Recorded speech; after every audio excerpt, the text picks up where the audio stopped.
never get tired of seeing that legal snags Legal thing. snags? Yeah, where it's like, avoid legal snags. It's so funny to me. Like, just the image. Anyways, okay, here we Well, go. like look at what happened to John McTiernan, the director of McTiernan, yeah. McTiernan from Die Hard. He went to jail from the FBI for recording a call. So Yeah.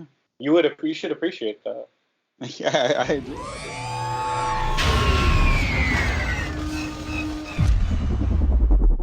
Hello, everyone. Welcome back to another episode of the Waffle Press TV Hangouts. It's been a while since we've done TV Hangouts. I'm your host, Diego Crespo. With me today is Gina Versa.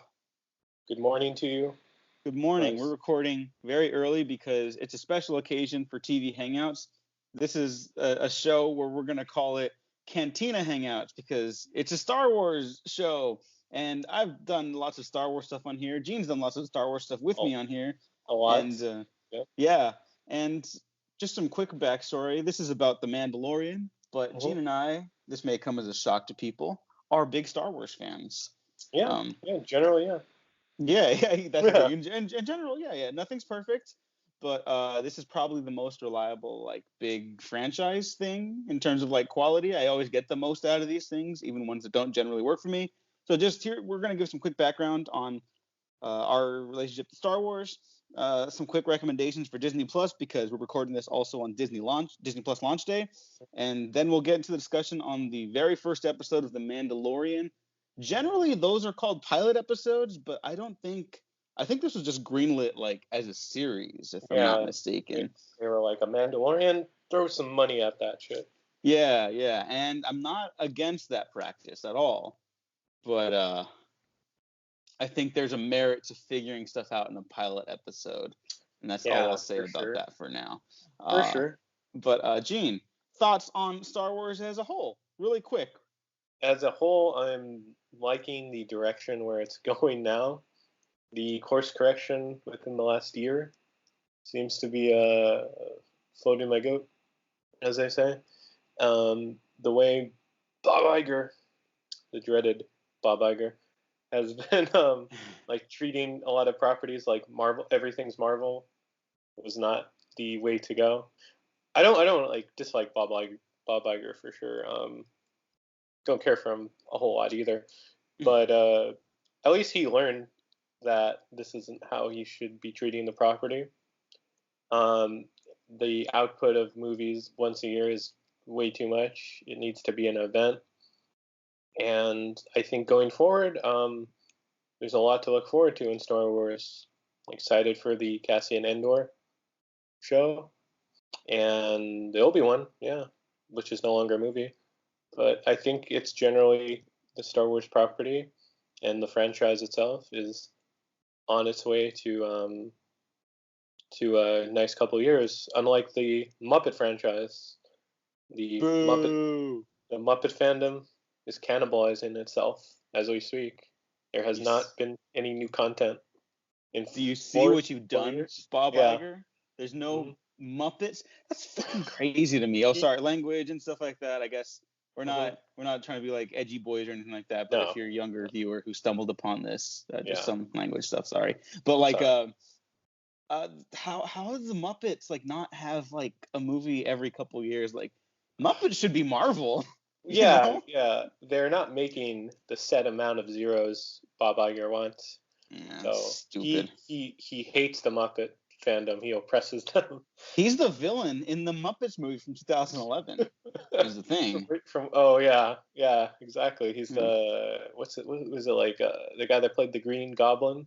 Of all the things, Chris Cooper is one of our finest working actors, and of his entire resume, you mentioned the one time he had a cameo as Norman Osborn in The Amazing Spider-Man 2. Are you kidding me? He's dying from the green fucking goblin. Chris Cooper! Goblin Green. Oh my god. Okay, we're gonna move past that. Yeah, I was just gonna add though, you buy this property from Jim Henson, this is how you're treating his characters. There's no new movies. Why Bob Iger? And then Sesame Street is only available for higher income families. Fuck this timeline. Yeah, it's not great. But speaking of capitalism, we're Star Wars fans. and some other things that we just really quickly recommend on Disney Plus so we can get into the discussion of Yes. the episode. Yeah, because we're on Disney Plus. We're on my account. You're on my. Don't tell them. You're They'll on come my. after. The mouse is gonna come after me. Oh shit. But yeah, thanks for paying for that. Yeah, it's I'll, only $6.99. I'll bring lunch to the next meeting. You better. Yeah, I think we're both in the same boat. We both recommend Tron Legacy Oh because yeah. we're big Tron fans, and it's a flawed movie, but just like aesthetically and there's a lot going on in that film. It's a Yeah. beautiful looking movie. It's got a beautiful soundtrack, and it looks great on even on streaming with the higher quality Yeah. texture. I was gonna say, I believe you said that it's just a glorified music video, which I wouldn't disagree with. Yeah, and I don't even mean that as a negative. There's great art in music video stuff. I think some people look down on that form, but I think we need to go back to like really getting creative there in those spaces too. Like Hiro Murai from who's directed a lot of Donald Glover stuff and works on a lot of episodes of Atlanta. He's a great Yes. artist, and he's Yeah. predominantly a music video artist. I. David Fincher got his start like that too. Mhm. So just A lot of saying. people. Michael Bay. Oh yeah, but Yeah. his music videos. Oh. No Oh. spoilers for another podcast I'm doing called Oh. Bayhem Okay. with Good Folks Talk Film Society, but I don't get his music videos. Oh, okay. I've never seen a single one, but Tron Legacy, that's I feel is a very underrated movie of this decade. It really launched these event movies for Christmas. Well, that and Avatar for sure. Yeah, back-to-back years for those, by the way. So you're not Yeah, wrong. I didn't even consider that, but yeah, yeah, those get a lot of credit for that. and it was a real event when it came out. It didn't do well enough to give us Tron Ascension, um, and we will now have to storm Bob Iger's office to demand Tron 3 because he cannot stop all of us, and it That's won't true. be poorly planned like that Area 51 raid. There'll be a whole list of demands. But Yeah, the demand is to do Tron 3. It's Tron that 3, simple. yeah. Like you could do it for Disney Plus. Bring back what's his face? He's not doing anything. Garrett Hudlin. Garrett Hudlin. He is a fine actor, though. He Yeah, he's just a I just great hit my actor. knee on my I just hit my knee on my table. Ow. But Oh, he's a fine actor. Just give him a little more to work with. Again, I'm a yeah. huge fan of Tron Legacy, but Mhm. a little more meat on the bones wouldn't hurt anybody. Wouldn't hurt. Get Yeah. those Last Riders out of there and Yeah. get some actual people. All But right. yeah. Yeah. Other recommendations so we can get Uh, into the Mandalorian.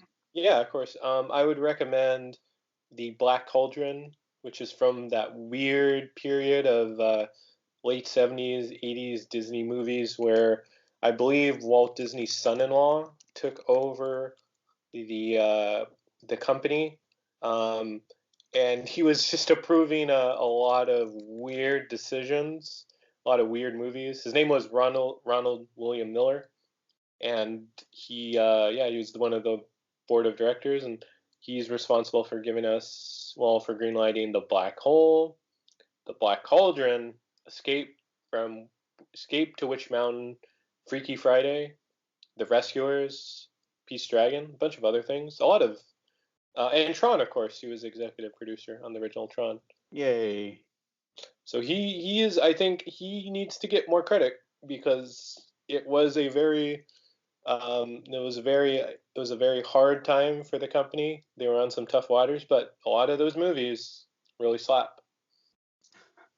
I think that's some of my favorite period. And yeah, the Black Cauldron is a some people say it's a dark movie. And yeah, I think when I was a kid, I cried when Gurgi, the weird dog creature, whatever the fuck it is, like sacrifices himself for his friends. But and like the villain, the Horn King, is legitimately nightmare filling. But I don't think it's that like traumatizing or that dark because there's a lot of like warm elements in it where it gets this this judgment that it's too dark for kids. And I would really recommend it. I still have not seen it, but I will So, totally check it out. damn it, Yeah, dude. yeah.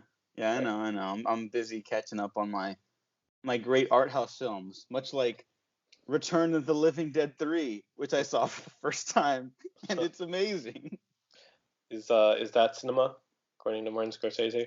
Oh yeah, no, no. Return of the Living Dead 3 is why the art form was invented. Oh For God. those who haven't seen it, which is Hmm. many of you, I didn't even know it existed. So Yeah. So yeah. it's So made by definitely. insane and horny people. That's all. Oh God. So definitely check out Diego the Black Cauldron if you're. It's on my list and you're on my account.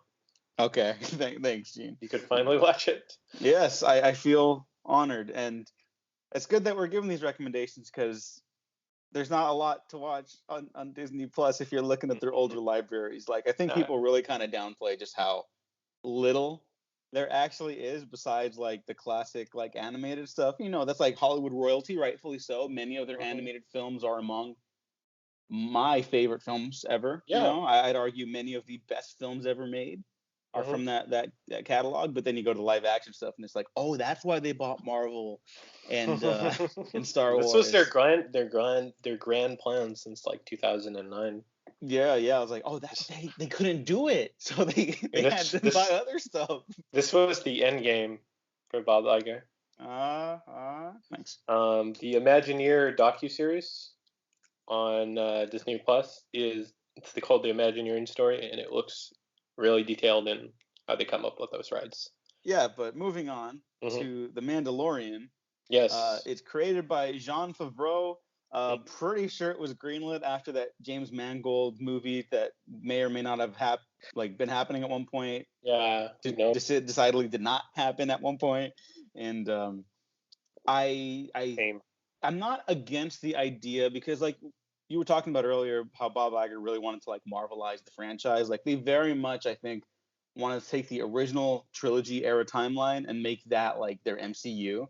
You know, Mm. like there's always talk of like, oh, the Boba Fett movie would have been like it would have come out after the Solo movie, and there would have been like a Yeah. scene where like they would have been in the same cantina together, and you would have seen it from different perspectives. And like, I'm Uh, not I'm not crazy about that, but that cantina thing does sound kind of fun. Um, yeah. but like the idea that you could just pump these out like that was a bad one. You're It's right. a They're not. mad, These are mad event idea. these are event films. You can't like milk something like even if all of these were among the best films ever made, you just can't like do that. That's exhausting, you know? Hmm. Yeah. Yeah. Um Sure. and especially because they're so big. You know, I mean, this like you're gonna destroy like an industry with that. Hmm. But created by And, Jean Favreau, uh, written by Jean Favreau as well. I believe. I mm, think he wrote every episode he- except for like two or three. yeah, he's a very great writer. He has said in interviews that Dungeons and Dragons really helped shape his writing prowess. So keep playing Dungeons and Dragons. Anyone out there? Yeah, just really quick on that note, a lot of people have said that too. Joe Manganiello as well, who I think is awesome and is also just like the buffest man on the planet, but also a huge nerd. I just think that's They're like like, hilarious. who put this person in this locker? I'll beat the shit out of him.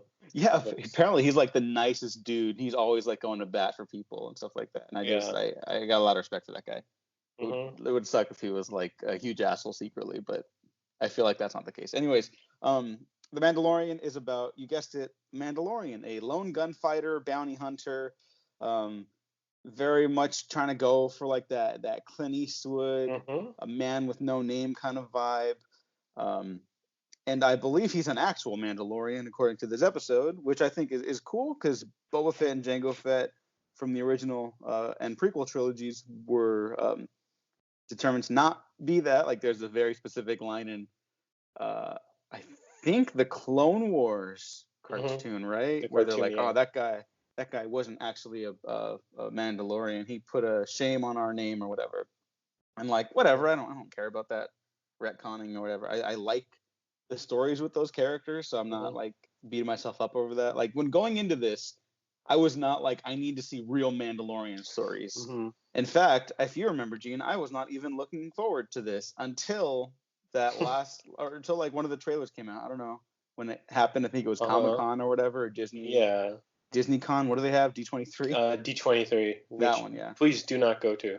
It's not worth it. I've heard it's a nightmare. It's a nightmare. Andrew Salazar can confirm it's a fucking nightmare. Yeah. Well, I saw that trailer and I was like, okay, fuck, that looks really good. I'm in. You're in. Yeah. They got you. They got you with those Imperial credits. It looked good. It looked real good. And then you got Werner Herzog in here, Carl Weathers, Giancarlo Esposito, who's not in this episode, Nick Nolte, who is in this episode. Yes. Gina Carano, who is also not in this episode, and Pedro Pascal as the Mandalorian himself. Mm-hmm. Pedro Pascal from the one episode of Buffy the Vampire Slayer and nothing else. Hell yeah. Yeah. The first episode is directed by Dave Filoni, who Star Wars hardcore fans will know him from his time on the creating and directing and writing a lot of the animated series, specifically Rebels and Clone Wars, which I think are generally very good. Very, very good shows. Yes. And Avatar. Oh my God. He worked on Avatar. Really? Yeah, he did. He was. Oh, hold on. Let me take a look at this. Oh, he did. He did work on it. He worked in the first season. Yeah. Yeah. Avatar: The Last Airbender is one of the best shows ever. It is. I got to be honest, much better than The Mandalorian. Gene, what were your thoughts on the first episode of The Mandalorian? We'll break it down as we go along, but let's just quick response. I was really thrown into this period of time in the Star Wars universe. This particular story from like the get-go, it just throttles you in. It feels like a ride. It reminded me a lot of A New Hope and how ingrained this grittiness of the show is. This kind of space western, which there's a lot of elements in A New Hope on that. It really, the first 30 minutes when they're in Tatooine feels like a western. It's so on point with some of the I wouldn't say violence, but some of the implications of how the show will be in terms of its fights. It's really gritty. You know what I'm saying that? Because we love gritty. Yeah, gritty. Yeah. The mascot. The mascot. We love gritty. And Pedro Pascal is just such a cool, grizzly protagonist. I'm really digging him. We'll probably never see his face. We'll never find out his name, maybe. But he's such a captivating lead. He really carries the show with his movements and his poise. And it's cool that it's a person of color as the lead in the Star Wars show, particularly a Latino. He is Chilean, I believe. Yes, he is. Yeah. So, yeah, I am hooked, and I cannot wait for the next episode. I like the fun space monsters. I think the fun. I think the Dewbacks. Is that what they're called?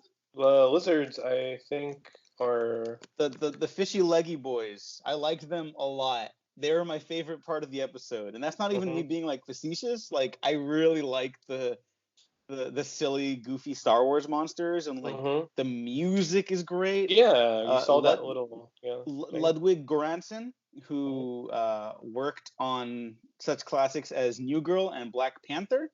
Oh God! And again, that's not me being facetious. I think he's a really inspired composer. Oh, and Creed. He did work on Creed, yeah. Yeah, excellent composer.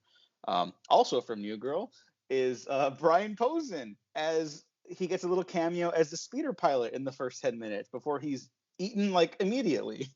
That was fun. I like that guy. Sorry to see him go. Nice cameo. Yeah, whatever. That'd be like the perfect cameo for me in Star Wars. Just like I'm dropping someone off, I die immediately. Awesome. I'm in, I'm out, I got a paycheck. Oh yeah.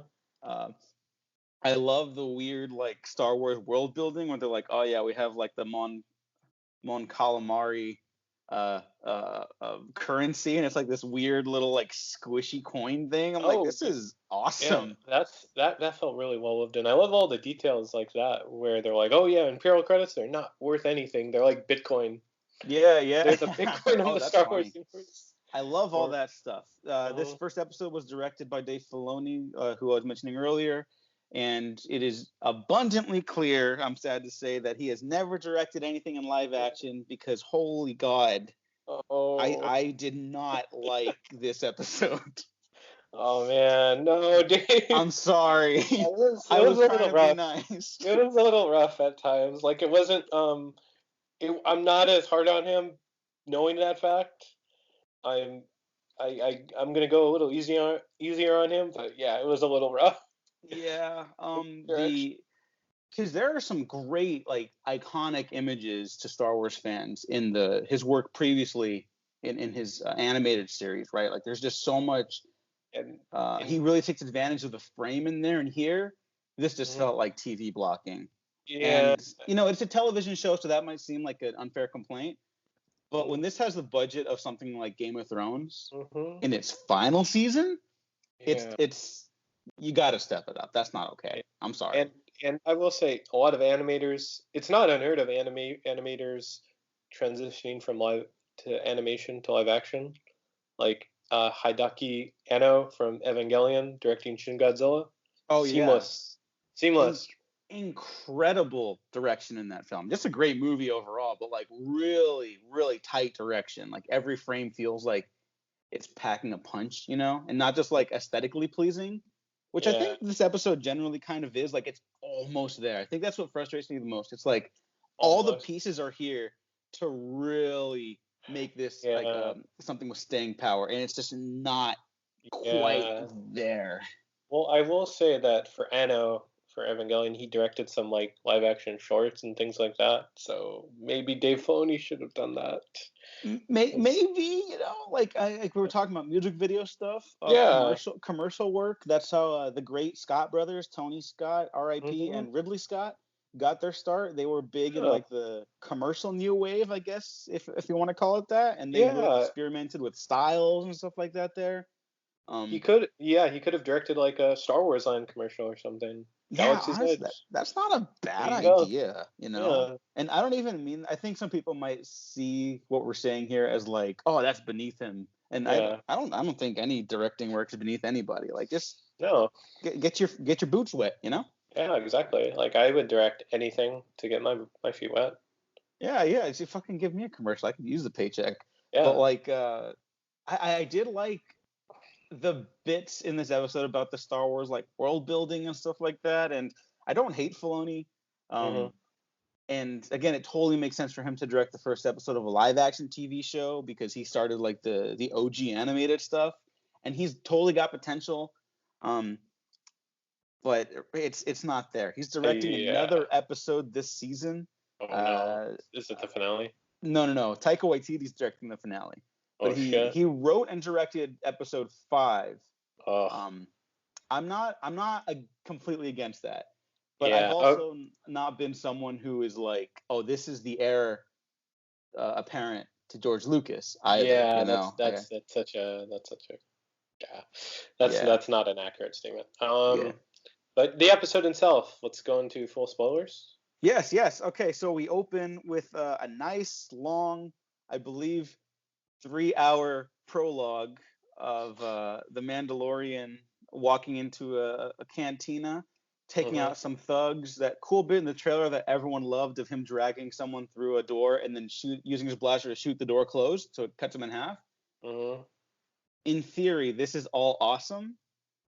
I did not like the way the action was set up. Like there's this A really weird like blocking thing where one of the yeah. dudes is coming up behind him and he's like heading to the left side of the screen. And the next time you see him, he's on the right side of the screen. And from right there, I was like, oh no, Yeah. oh no.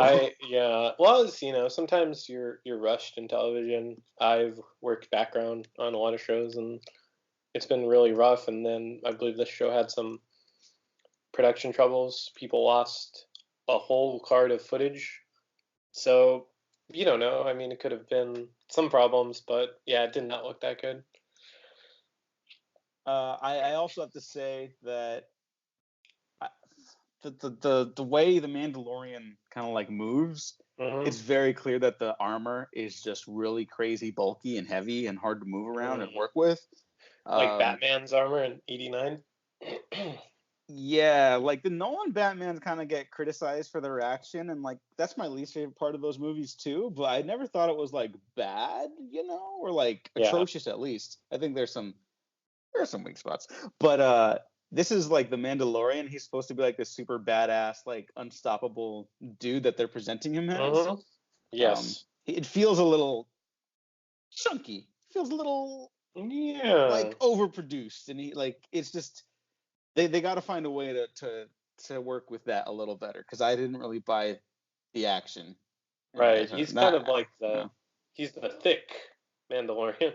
He's no, that would be amazing. I'd give this episode like a thumbs up, seal of approval if that was the case. Like, Yeah. But not to yeah, get off track, but chubby action heroes should be a thing too. for sure. Yeah. Yeah, the some of the backstory, just moving along in the plot, was pretty interesting. We don't know what his whole story was, but he looks to have a tragic beginning as a child. Oh, here's the thing. I'm so sorry. Like, I was trying to start really positive and work my way to negative, Okay. but like just to back up really quick, I want to say that when we meet the Carl Weathers character, Oh God. and I really like Carl Weathers, and I like the hints at backstory, but then he's like, oh, that was fast. Like, we're told that was fast, and it's like, we're third of the way through the episode. Like, that clearly was not fast. Like it felt like it took a long time to get to a point that could have been done in 5 minutes. And Yeah. I just don't understand why they did this. Why maybe the stuff read better on paper, Maybe. Maybe. I mean, it could have. I was gonna say that if we don't hear Carl Weathers say, "Put a porg in there, put some bone, baby, you got a porg stew going on." Yeah, baby, you got a pork stew going. I don't. But I'm glad Star Wars doesn't actually veer into that, but that'd be kind of fun. I'm glad Carl Weathers is in something, like he's acting. Yes, Carl Weathers from Predator. And Booby Ray Rocky. gets his arm chipped off. Yeah, Rocky also. He's in 2 great Rocky movies and 2 good Rocky movies. Okay, I'm glad that you now see Rocky 4 as good. I said it's a good Rocky movie. I didn't say it was a good movie. God damn it. Sorry, I'm sorry. I'm not trying to drop hot takes today. It just keeps happening. I don't hate Rocky 4. I hope not. Yeah, I didn't hate this. I just thought, like, what a disappointment. Like, it's so close. It's so close to being something. Yeah. But more of the plot stuff. Yeah. Plot and the backstory you're hinting at. Honestly, this is where I tuned out the most for the episode. Okay. Because they're only kind of hinting at stuff. It's like, oh, the flashbacks, and then we get the fun world building it talks about. I think is still fun with, like, the credits and the discussion about, like, what's going on after the Empire, and that's cool Star Wars shit. Yes. But then they're going in, like, they immediately jump to, like, oh, this is like that Mandalorian smelt thing that I can't remember the name of. I'm sorry. Yeah, MacGuffin. MacGuffin. And I think there's like a kernel of an interesting idea there. It's like, oh, you think he's like a lone gunslinging badass, but he's actually doing this to, like, kind of rebuild his culture in a way. Something happened on Mandalore. Like, that's a really compelling idea. Yeah, they were oppressed by the Empire. Yeah, and like, I get this is something that I noticed and does not. I don't think the show does a good job of, like, actually incorporating the history. But for Clone Wars fans, Darth Maul took over Mandalore at one point, and the Mandalorian insurgents that he used wore, like, Mandalore helmets with little horns to, like, kind of signify that they were working with him. And so it's kind of neat to see that in live action with that Mandalorian smelter that Pedro Pascal met up with. Yeah. But again, that doesn't, like, it means nothing to hear. It's just like another cool helmet. And I was going to say, Darth Maul was pretty much like a dictator of Mandalore. He was like the Rodrigo Duterte of the Philippines. Just a crazy person running the country. Oh, he was a warlord, yeah. Yeah, he's a warlord, yeah. And that was Darth Maul gets, like, awesome in the Clone Wars, and I don't understand that. That's very impressive what they were able to do with that character there. Yeah. What did you think of Nick Nolte, his little cameo as this weird creature that I forgot it was Nick Nolte. I did not forget it was Nick Nolte, but I mean that in the best way. Okay. Because I like him ending every little monologue and line with "I have spoken." This is completely where the episode took off for me. I was like, oh, thank God. Like, it felt like something was finally happening. It's a fun character, but he's also like, it just leans headfirst into like that goofy Star Wars stuff. Like, he lands on this other planet. Because the other times we see him in this, the Mandalorian in this episode, who it's gonna get really fucking obnoxious calling him the Mandalorian. I just realized now, because like you can be talking about the episode, the character, or another Mandalorian character that we meet, whatever. You can call him Mando. Mando? Okay, thank you. We'll call him the Mando. And the other times we see him in the episode is like he's a lone gunslinger who doesn't play by the rules. But he's just like, what are you supposed to get from the character? You know, like you can have a character who's like wary of having an identity, who doesn't talk a lot, but you have to give them like some shape. You know, like I understand Michael Myers within like 5 minutes of Halloween, and I don't know what Mando's deal is by the end of this episode. We'll get to that. But I have a very hard time grasping anything moment to moment here. So when he finally just lands on this Nick Nolte planet, is what I'll call it for now, and he starts wrestling two fish monsters, I was like, fuck yeah. This is Star Wars, baby. That's the stuff right there. I just really love the wobbling fish leggy boys. Oh yeah, those are the best. Great. Yeah. Then they have to ride them, and I was like, oh yeah, this is the stuff right here. But why does he go there, Gene? Why does he go to that planet? To that planet for sorry? The Mandalorian. I was trying to hand it off to you, but that's okay. Oh, okay. Yeah, no, sorry, I missed your phrasing there. That's okay. Why does Mando go to that planet? He's looking for this well, he's told to take out this gang and get this other MacGuffin, which turns into a big plot point at the end. That was a jaw-dropping cliffhanger. I think it's trying to be. We'll get there. Yeah, I really want to talk to you about that. We'll get to that. Yeah. I like, again, that world building where it's talking about how like, oh, there's all these jobs for the bounty hunters to do, and there's an official guild. I think is kind of neat. But then there's also like, well, yeah, of course, there's like unmarked stuff that people can go take care of. You know, it's just a little more risky and dangerous and off the book kind of stuff. And you find out the Mandalorian goes to meet up with Werner Herzog, who is incredible. Werner Herzog is just going to unprecedented levels for cameos. He's in Rick and Morty, and now he's in Star Wars. He is the best. I don't know who on the planet is responsible for hiring James Bond villains in those movies, but the fact that like Werner Herzog never has been requested is just insulting.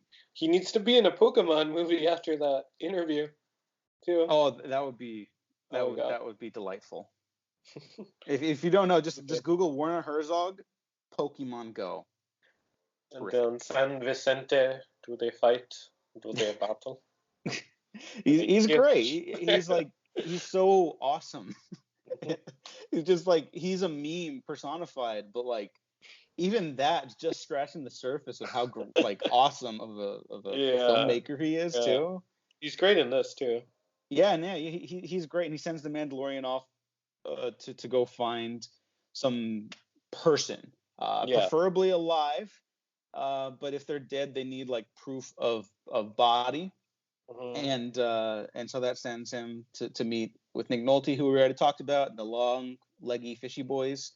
And then Nick Nolte helps the Mandalorian because he said that, oh, there's a lot of trouble over them hills, and there's like they're trying to go for like some Old West vibe here, obviously, and I appreciate the attempts. It just doesn't land for me.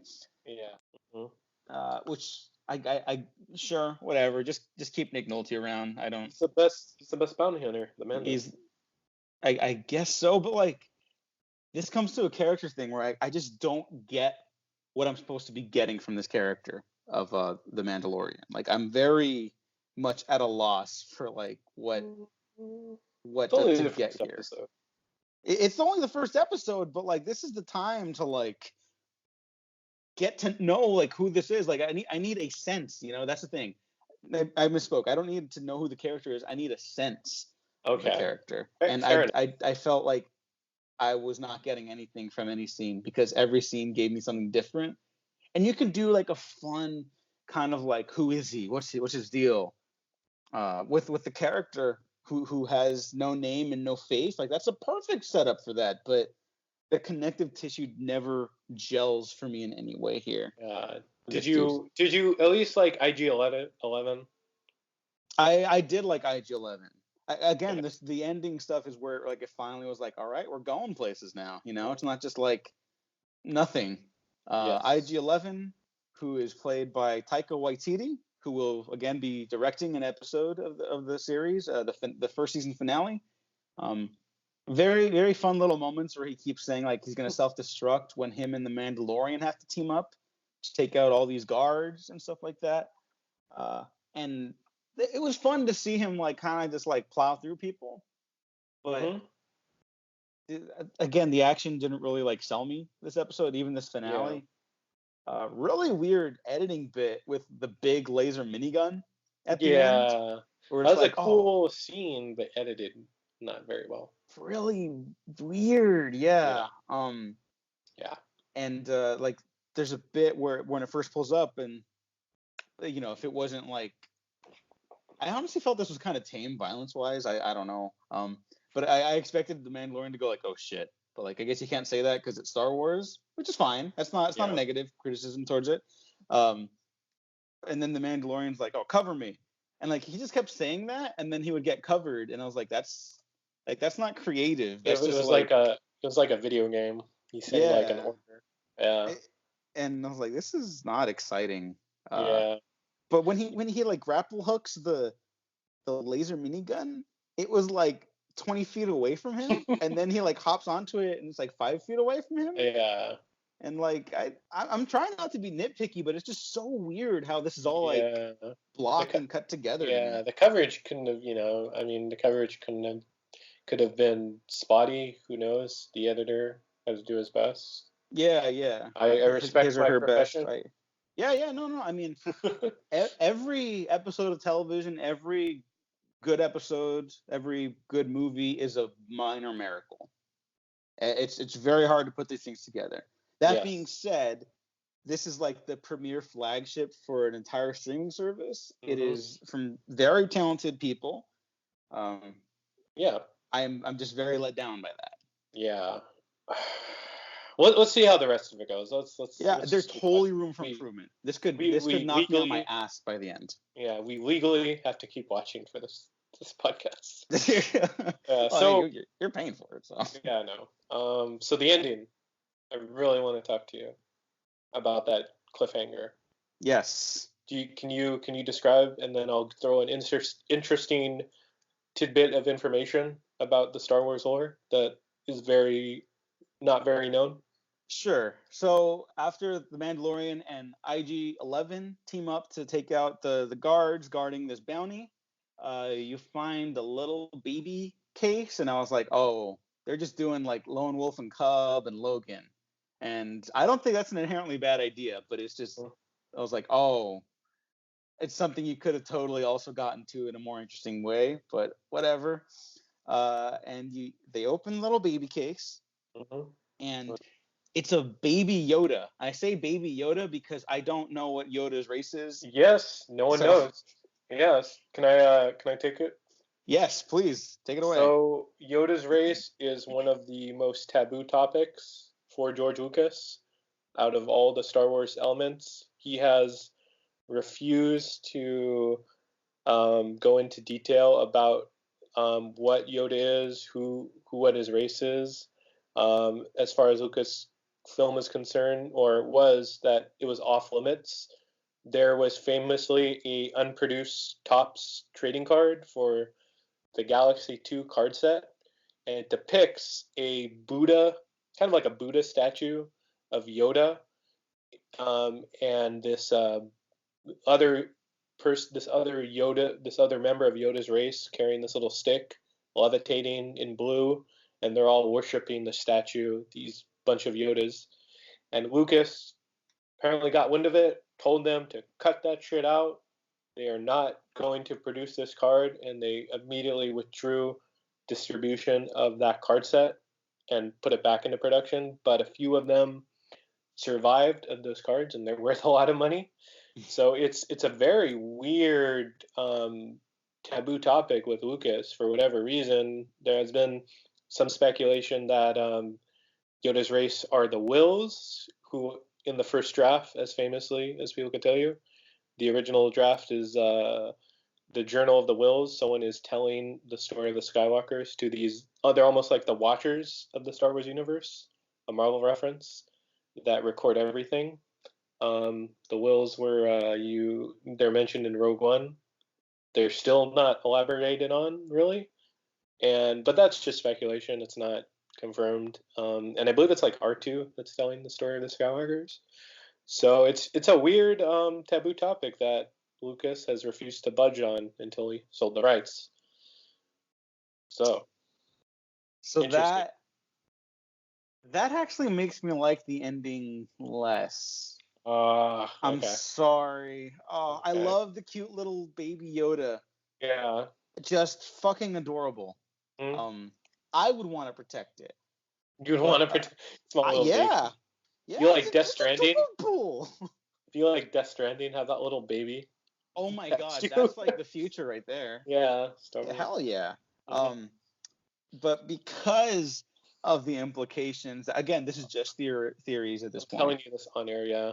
Mm-hmm. Because of the implication that this might be more Force stuff related and more like traditional Star Wars related, I think they're limiting themselves a little bit. Okay. And that's kind of a bummer.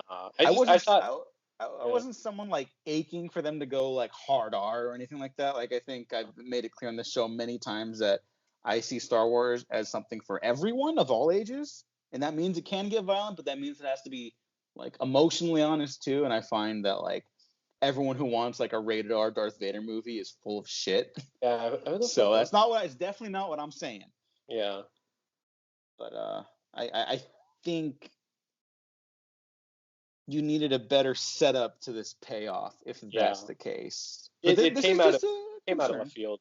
I thought it was. I mean, it comes out of left field. I enjoyed it, but yeah, it does come out of left field. There is no hint or anything. It's just there. Yeah. Well, here, what did you like about it? The reveal or just the episode in general? Episode and reveal. The episode I think really gets you an idea of what's going on in the world at the time. In terms of world building, I think it did a really good job in terms of story. Favreau's a good writer. Filoni was trying his best. And just cool to see all these weird, interesting, wacky characters from the moisture farmers to everyone in the cantina. It just feels like A New Hope, where this feels such a used future, such a lived-in world. And I'm really seeing that. It's not like, Force Awakens, where I don't know what the system of government is, and then it's just destroyed, and I have no idea, like, what is the context to any of this. So I appreciated that. All right, you definitely get a little bit more of that here, for sure. Yeah, that was my takeaway. And the reveal, I thought it was cool to see that particular nugget of information in Star Wars lore maybe get expanded on. I don't know. Yeah, I guess. I think that's my problem, though, with a lot of... Or concern. Anything could happen. Again, this could become one of my favorite Star Wars things by the end of the season, at the very least. Who knows, right? I hope so. I hope it'll be fun talking to you if you gradually get heat on this more. Yeah. No, you know what? It would be great if I was like... If I came from a place of, like, not great feelings and by the end was, like, batting for this series. Yeah. That would be fun. Because we're getting a season 2. So we'll be doing this for years. But, yeah, that'll be my arc. But I guess just my concern with Star Wars stuff is that the hardcore fans of the original trilogy, which is many people, but I mean like the hardcore ones are always like, we want to know more about the lore, and stuff like that. And I'm like, I don't give a shit. Just like give me good characters and give me like good ideas, and you can do anything with that. It's all got to work together, and this really feels to me like an adaptation of an expanded universe story for now. Oh There no! there was some good stuff in there. There's totally some good stuff in there too. I mean, yeah, that's just where I'm coming from. I really like the Thrawn trilogy. That's the only good thing of the EU. Really, really solid action adventure books. Really good stuff there. This one. I was gonna say, if it's the EU, we would have a clone of Palpatine. He's coming back. Oh wait. Oh no! Oh no! That's a thing. Oh my God! It would be so heartbreaking if I was like, no. I love The Force Awakens, love Rogue One, who shares a cinematographer with The Mandalorian. Actually, the excellent director of photography, Greg Fraser. But and then love Last Jedi and didn't hate Solo, and then now it's like I end up hating The Mandalorian, and then The Rise of Skywalker is just like sets me off, and that would be disappointing. I hope that's not the case. Maybe, I don't know. And anything could happen. We've recorded longer than the actual episode, so let's wrap up. Yes. Oh yeah, really quick, Gene, what is your take on an episode of television that's not an hour long? We were talking about it before recording. Sorry? We were talking about this before recording, but what's your take on an episode of like a prestige television show that's not forcibly an hour long? Oh, I'm really relieved because I have shit to do, so it doesn't take as much of my time, and I don't have to like pay solid attention for an hour. It's like being in like a long class back in college or something. I disagree with that assessment, because I think on that point that's on the show, for like sucking. Yeah.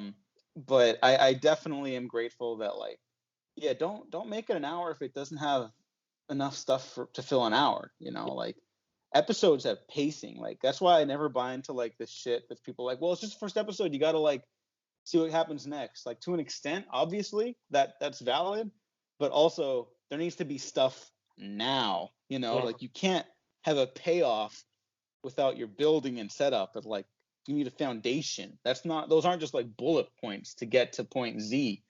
You have to understand what point A, B, C, D, E, F, G mean. Yeah, exactly. So I don't think the Mandalorian's quite gotten there yet, but there's hope. Yeah, I think so. Yeah. Anything you wanna leave off with before we end our first episode of Cantina Hangouts? Just next episode. I am excited to see what'll happen. With all the directors, I'm interested to see if each episode has its own little vibe and take. So, yeah. I hope it's good. Yeah, I hope so too. Rick Famuyiwa is directing the next one. Really, really talented director of Dope. Yeah, go watch Dope. Mm-hmm. But yeah, who knows? It would be nice to like this show. So fingers crossed. It'd be nice to like anything. It would be nice to like things. Yeah, I Watchmen's great. We're gonna do an episode on Watchmen when that's over. So we're just gonna keep watching things. So. Yeah, but like Watchmen's like, I mean that one just came out the gate like fucking swinging. Yeah, so fingers crossed. Who knows? Thanks for listening. Thanks for watching. Gene, where can the people find you? Gene9892, Twitter, Instagram. Yeah. And you can find me on Twitter at the Diego Crespo or at Instagram, and check out the Waffle Press on YouTube, SoundCloud, iTunes, Spotify, Patreon, and all those things and more. Thanks for listening. Thanks for watching. We have been professionally unprofessional.